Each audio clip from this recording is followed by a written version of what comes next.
replay her last work here at Santa Anita. We thank you for not taking her out 5:15. This is Edgar Rodriguez aboard Songbird going 5 furlongs and 101. Take us through the work, Jerry. Okay, well, she's starting off very nice and easy, and just really got a breezing for this work, and deservedly so. I don't think Edgar ever moved on her.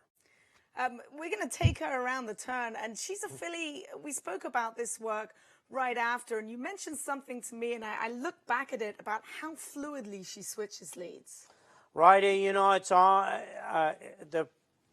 almost like you almost can't even see it.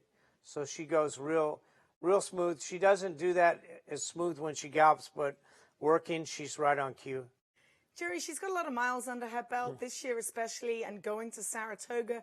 For me, watching her train at Saratoga and having her there all summer, it looks like she really blossomed and thrived in New York. You know, she loved New York, and, you know, she had plenty of room and time to go out and graze every day. There's a lot of grass there where you can do that. So she really enjoyed herself there. And even though it was hot, the barn that we were in, Wesley Ward's barn, seemed to be nice and cool under the shed row. So we didn't have too hard of a time there at all. Jerry, tell me about her personality. She seems like a filly who is just so sweet, and you've trained some good ones in the past.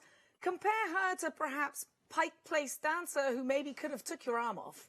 Well, Pike Place Dancer didn't want you anywhere, anybody anywhere near her, and Blind Luck was like that too. But she is really sweet, this filly, and she's real interested in people, and doesn't seem to mind when there's a big crowd around. Jerry, it's the first time in Distaff history that we have 3 champions squaring off, 3 Breeders' Cup champions. 2-year-old champion in Beholder, we have your filly Songbird, and we also have Stellar Wind as well, who's last year's 3-year-old champion. It is going to be a race for the ages.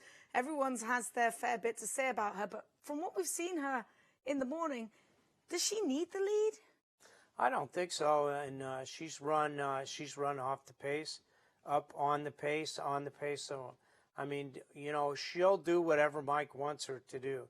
If he wants to sit, then she'll sit, and if he wants her to go, then she'll go. I mean, I think post is going to be an important part of this race, and certainly Beholder's training well, and Stellar Wind and our horse, and there are others here too that can run. So you mentioned post. If you could pick a post right now, which one are you picking? I'm not going to pick it because I don't want to have anything to say about it.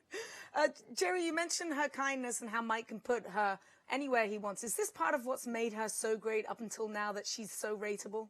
Well, I think any horse that can rate and do what you want him to out on the track is a big advantage. So, I mean, I'm sure that Beholder can rate, and Stellar Wind certainly can rate. She comes from off the pace. So it'd be interesting to see what people are thinking about doing in the race and how it unfolds.